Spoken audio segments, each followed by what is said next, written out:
Bonjour Mostam, je suis très heureux de t'avoir au téléphone car ici à Luxembourg, nous sommes très inquiets de ce que nous avons appris concernant le camp de Jenin et l'invasion militaire des derniers jours. Nous sommes inquiets et donc nous voudrions avoir de vos nouvelles, que vous nous expliquiez en quelques mots ce qui s'est passé, quelles sont les répercussions sur les gens du camp, sur les gens et les amis de Not to Forget, les enfants, les mamans, etc. Et si ça a un impact aussi sur le projet. Bonjour Mostam, vas-y. Bonjour à tous, bonjour Michel, bonjour à tous les amis du comité. Alors, je voudrais de Jenin vous donner quelques nouvelles de la situation et des derniers événements qui ont eu lieu au camp de réfugiés de Jenin. Depuis environ 2 semaines, les soldats de l'occupation rentrent dans le camp de façon très provocative et ça a éclaté donc mardi 1er septembre. Les soldats rentrent très tôt, déjà à 20 heures du soir, d'habitude c'est vers 23 heures. Ils encerclent le camp de tous les côtés. Ils sont beaucoup plus que d'habitude. Ici, on nous dit qu'ils étaient plus de 300 soldats. Ils ont d'abord lancé des bombes lacrymogènes. Le gaz s'est répandu jusqu'à la ville. Leur objectif était de capturer Majdi Aboulheja, ancien prisonnier libéré qui était dans sa maison. Après avoir démoli la porte d'entrée, ils ont demandé à la famille de sortir de la maison.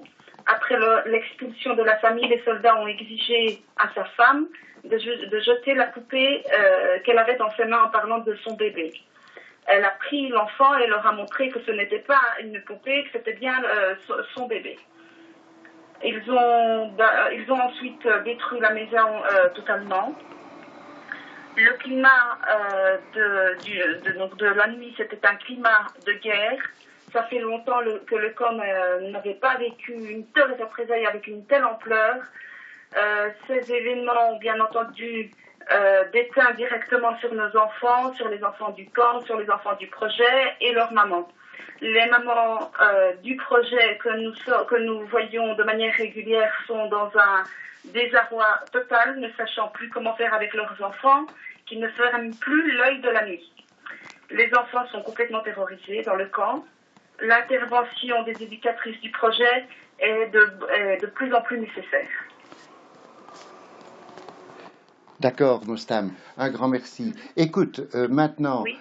au niveau des dégâts, il y a eu bien sûr il y a eu des personnes blessées, il y a eu des tués, il y a eu des dégâts matériels autres que la maison qui a été démolie?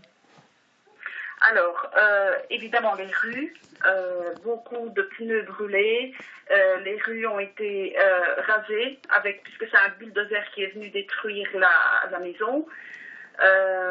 Mais directement, donc c'est vraiment la maison de manière complète, il n'y a plus rien de la maison. Et ensuite, les rues. Mais dégâts matériels, non. D'accord, Sinon, au niveau des blessés, oui, évidemment, il y a eu plusieurs personnes qui sont rentrées à cause de gaz lacrymogènes qui sont oui, répandus de manière impressionnante. oui. Les gens de la ville de Jenin ont senti l'odeur, donc c'est considérable. Des femmes enceintes qui ont perdu leur bébé.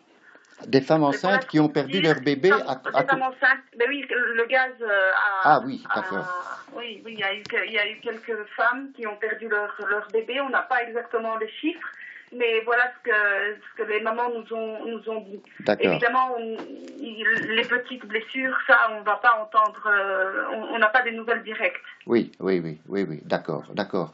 Et au niveau des locaux de Not to Forget, les locaux anciens, et au niveau du terrain et de son aménagement, il n'y a pas eu de dégâts Non, particuliers? D'accord, non, il n'y a rien à signaler. d'accord. Écoute, Parce le que plus... la maison, Oui, tout simplement parce que la maison de la personne qui a été visée n'est pas à proximité de Don't Forget. Ce c'est n'est que ça. ça. Oui, oui, oui, oui, d'accord. Et comment dire, avec les éducatrices, les animatrices, je ne sais pas si Fatif Leffel est là pour le moment, Oui, oui. vous vous sentez, j'espère que vous ne vous sentez pas trop découragé. Je comprendrai que vous vous sentiez découragé, mais sachez que nous sommes avec vous, derrière vous. Donc vous allez, je suppose, essayer de continuer votre travail.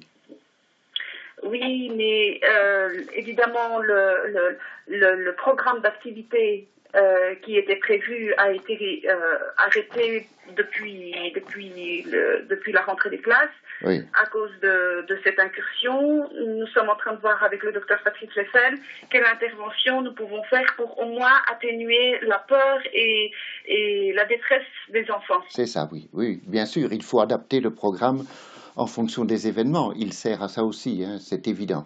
Il est là oui, pour nous aider, oui, évidemment. Pour ça, il travaille avec nous de manière directe et de manière intensive ces quelques jours. c'est ça, oui, d'accord.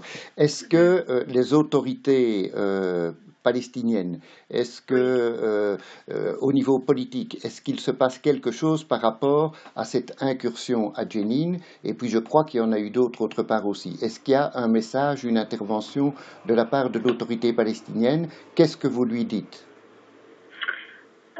Très honnêtement, j'ai l'impression que l'autorité palestinienne est occupée avec ses problèmes internes. Il n'y a pas eu quelque chose d'officiel de sa part, malheureusement. Nous n'avons entendu aucune position, à ma connaissance. En tout cas, moi, je regarde de manière continue et je n'ai rien entendu de la part de l'autorité. D'accord. Voilà, donc la position de l'autorité, ils sont pour le moment inquiets avec les prochaines élections. C'est ça, je oui. pense que ça absorbe toute leur énergie. D'accord. Alors écoute, je crois que nous sommes un petit comité de rien du tout ici à Luxembourg, mais nous avons eu des contacts antérieurs. Mais efficace, c'est qu'il y a eu un impact.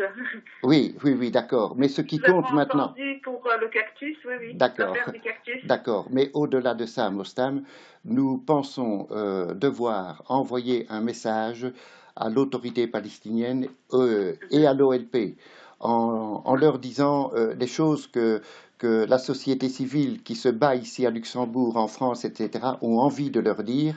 Hein, y a des choses qui se passent dans les villes, dans les villages. Ils doivent dire quelque chose. Nous leur demandons de dire quelque chose et nous voulons aussi leur dire que nous voudrions vraiment que l'autorité palestinienne et que les factions palestiniennes s'entendent, sinon Israël va en profiter au maximum et va, comme on le dit toujours, diviser pour régner. Et c'est maintenant, vous savez, c'est maintenant qu'ils vont proposer des négociations et qu'ils vont pouvoir dire, vous voyez, les Palestiniens ne sont pas prêts. Alors comptez sur nous, nous allons envoyer un message au gouvernement luxembourgeois pour qu'il intervienne et à l'autorité palestinienne pour qu'elle sorte de sa torpeur interne.